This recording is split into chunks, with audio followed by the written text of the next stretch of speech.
Halo teman-teman, selamat datang di channel Halo Matematika. Masih ingat ya materi SMP kelas 7 bernama himpunan? Materi yang sangat mudah sekali. Nah, apa sih pengertian himpunan itu? Jenisnya apa saja? Cara menyatakannya seperti apa? Cara mengerjakan soalnya seperti apa? Dan lain-lainnya? Oke, langsung saja tanpa banyak basa-basi, cang cincong. Kita langsung masuk ke videonya, yuk!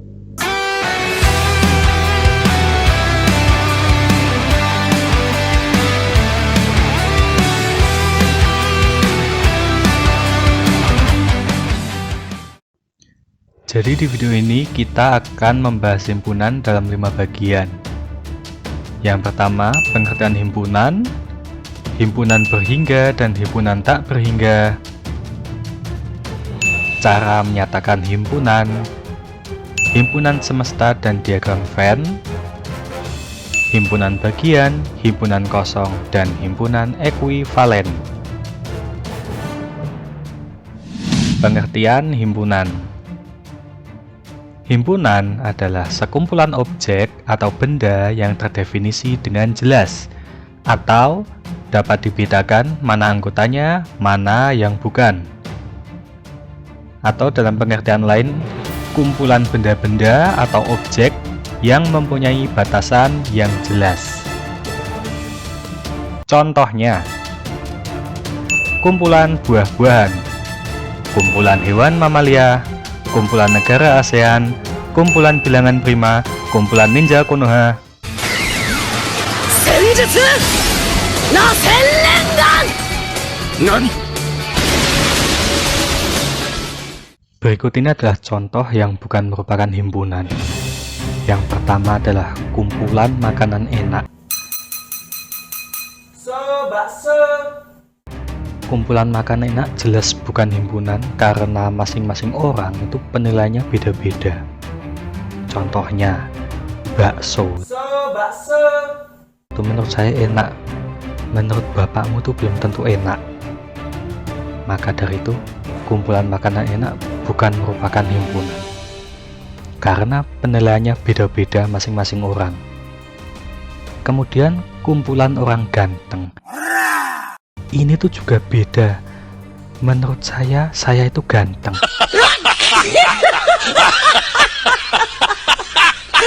Tapi menurut Pak Lekmu kan belum tentu saya itu ganteng.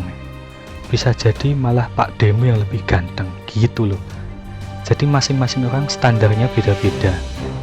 Kemudian kumpulan film yang bagus. Ini juga beda-beda masing-masing orang. Ada yang menganggap film action tuh bagus, ada yang menganggap film komedi itu bagus. Itulah beda-beda pokoknya, jadi nggak bisa disamaratakan. Maka dari itu, ketika contoh tersebut bukan merupakan himpunan. Himpunan berhingga dan himpunan tak berhingga. Himpunan berhingga itu apa sih? Yaitu adalah jenis himpunan yang memiliki jumlah anggota yang terbatas. Contohnya, apabila A merupakan himpunan bilangan genap yang kurang dari 20, maka A sama dengan 2, 4, 6, 8, 10, 12, 14, 16, 18. Jumlah anggota A atau dilambangkan dengan NA adalah 9. Ini jelas himpunan berhingga karena anggotanya terbatas. Contoh yang kedua, misalnya Q merupakan himpunan nama arah mata angin dan dimulai dari huruf T. Tentukanlah jumlah atau NQ. Maka jawabannya Q sama dengan timur, tenggara, timur laut. Jelas ya ini ya, 3 itu saja anggotanya. Jumlah anggotanya ada 3 dan terbatas ya. Maka dari itu, ini adalah himpunan berhingga.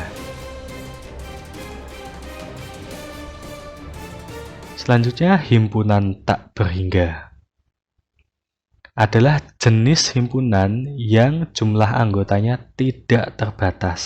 Seperti apa contohnya? Apabila B merupakan himpunan bilangan genap, maka B sama dengan 2, 4, 6, 8, 10, dan seterusnya. Soalnya tidak dibatasi ya, cuman himpunan bilangan genap itu nggak terbatas. Sampai 10, 12, sampai 100 atau berapa itu nggak selesai-selesai, karena tidak dibatasi, cuman disuruh menentukan himpunan bilangan genap. Maka dari itu anggotanya tidak terbatas, sehingga ini disebut himpunan tak berhingga.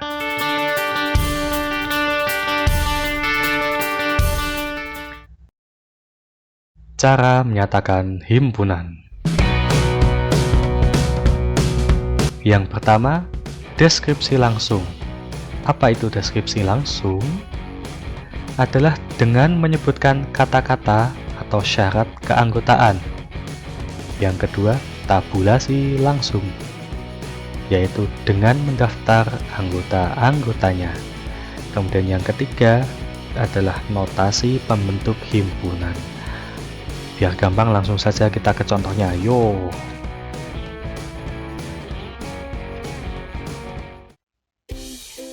Terdapat suatu himpunan bernama himpunan A, di mana A adalah himpunan bilangan genap antara 1 dan 10. Nah, ini dinamakan cara menyatakan himpunan dengan deskripsi langsung. A sama dengan 2, 4, 6, 8. 2, 4, 6, 8 itu adalah anggota himpunan.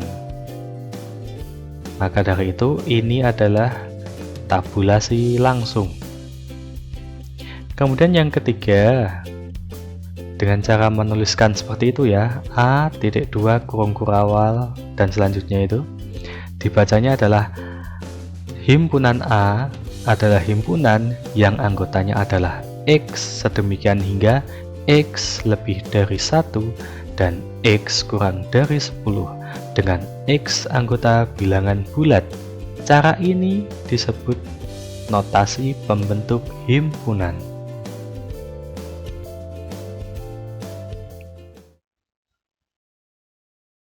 Himpunan semesta dan diagram Venn. Himpunan semesta apa sih? Apakah alam semesta? Oh, bukan ya.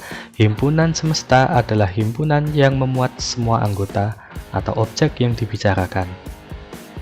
Apa itu ya? Nanti kita bahas ya. Misalkan kita diberikan suatu himpunan H sama dengan kucing, kelinci, kuda, kerbau. Ini hewan apa ini? Semuanya hewan berkaki 4 dan semuanya hewan mamalia dan semuanya memiliki huruf depan K.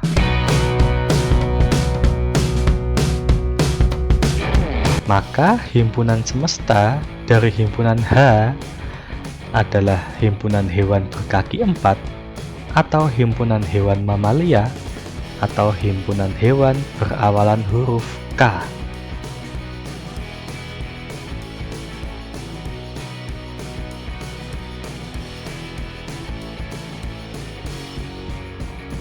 Himpunan semesta biasanya dinotasikan dengan S atau dilambangkan dengan S kapital.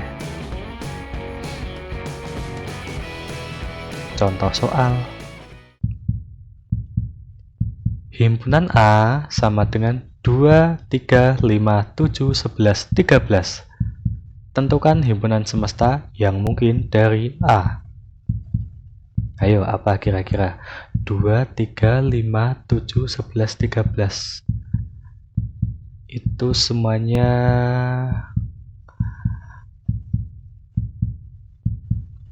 bilangan ganjil? Tidak, 9-nya nggak ada ya. Bilangan prima? Oke, langsung saja kita lihat jawabannya. Himpunan semesta yang mungkin dari A adalah S atau himpunan semesta, bilangan prima, bilangan asli, bilangan cacah, atau bilangan bulat, dan sebagainya. Lanjut ke nomor 2. Ditentukan P sama dengan 2, 3, 5 dan Q sama dengan 1, 2, 3, 4, 5. Q atau Q ya bacanya. Enak Q lah ya. Q sama dengan 1, 2, 3, 4, 5. Pernyataan manakah yang benar? Jelaskan. Mana ini? Yang A pernyataannya adalah himpunan semesta dari P himpunan semesta dari Q, atau yang B Q himpunan semesta dari P. Mana yang benar? Langsung saja. Yang A itu P himpunan semesta dari Q itu salah. Salah ya. Karena anggota Q yaitu 1 dan 4 tidak termuat dalam P. Ingat, himpunan semesta itu harus memuat semua anggota. Misal dia mau menyatakan P himpunan semesta dari Q, berarti semua anggota Q bisa dimuat dalam P, tapi itu nyatanya tidak. Justru kebalikannya. Q adalah himpunan semesta dari P, karena semua anggota P termuat dalam himpunan Q. Paham ya sampai sini ya? Yang ketiga, itu notasi pembentuk himpunan ya. Tentukan himpunan mana yang mungkin jadi himpunan semesta, M atau N. Jelaskan. Langsung penyelesaiannya. Kita daftar dulu anggota-anggotanya. M itu adalah bilangan asli yang lebih besar sama dengan 1 atau kurang dari sama dengan 10. Maka dari itu anggota M adalah 1, 2, 3, 4, 5, 6, 7, 8, 9, 10. Kemudian N adalah bilangan prima yang lebih dari 1 dan kurang dari 10. Maka dari itu anggota N adalah 2, 3, 5, 7. Semua anggota N termuat dalam himpunan M. Maka yang merupakan himpunan semesta adalah M. Atau M merupakan himpunan semesta dari himpunan N.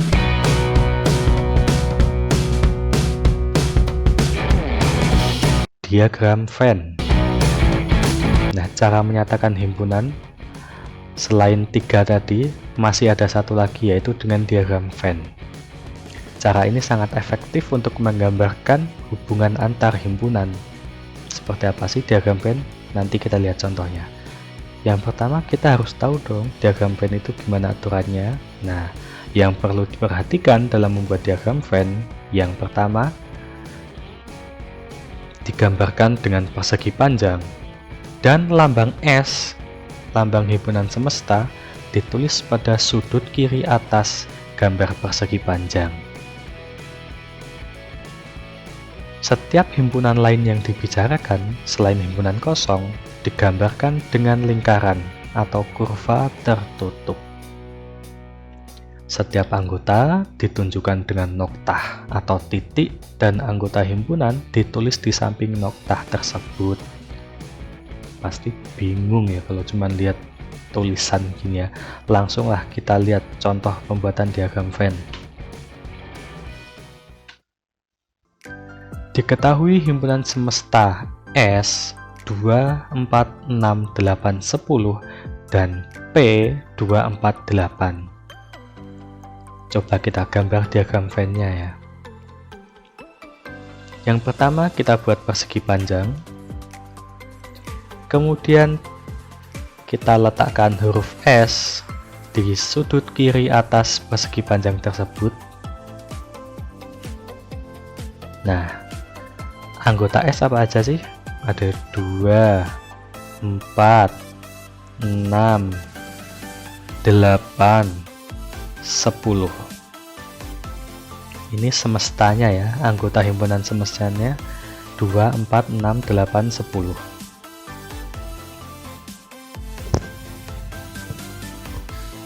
Kemudian anggota P 2, 4, 8. Nah, anggota P ini kita lingkarin. Nah, ini maksudnya adalah himpunan P, anggota himpunan P. Kita kasih nama di atasnya P. Nah, seperti inilah diagram Venn-nya. Ini yang sudah jadi ya, diagram Venn yang sederhana. Selanjutnya contoh kedua, diketahui S sama dengan 0, 1, 2, 3, 4, 5, 6, 7, 8, 9, 10. P 2, 3, 4, 5, Q 3, 4, 5, 6, 7, 8. Seperti apa diagram Venn-nya? Langkahnya sama. Pertama kita gambar persegi panjang, kita tulis S di sudut kiri atas. Kemudian kita lihat ya anggota himpunan semestanya, ada 0, 1, 2, 3, 4, 5, 6, 7, 8, 9, 10. Yang anggota P mana? 2, 3, 4, 5. Kita lingkarin. Nah, kita kurung ke dalam lingkaran. Kemudian anggota Q 3, 4, 5, 6, 7, 8. Itu juga kita kasih lingkaran. Oh, tapi sebelumnya yang P tadi kita kasih nama dulu P biar gak bingung. Memang seperti itu aturannya, harus dikasih nama. Kemudian yang Q 3, 4, 5, 6, 7, 8 kita kasih lingkaran juga dan kita kasih nama Q. Nah, apa itu? 3, 4, 5 kok masuk ke P dan masuk ke Q? Apa sih itu? Ya. 3, 4, 5 ini dinamakan irisan. Irisan himpunan P dan himpunan Q, atau dilambangkan seperti itu. Bisa dilihat ya. Nah, kalau semua ini, semua P dan Q ini kalau digabung, namanya adalah gabungan. Gabungan himpunan P dan himpunan Q, dilambangkan seperti itu, bisa dilihat. Nah, dari gambar ini bisa kita lihat ya, P irisan Q adalah 3, 4, 5, kemudian P gabungan Q adalah 2, 3, 4, 5, 6, 7, 8.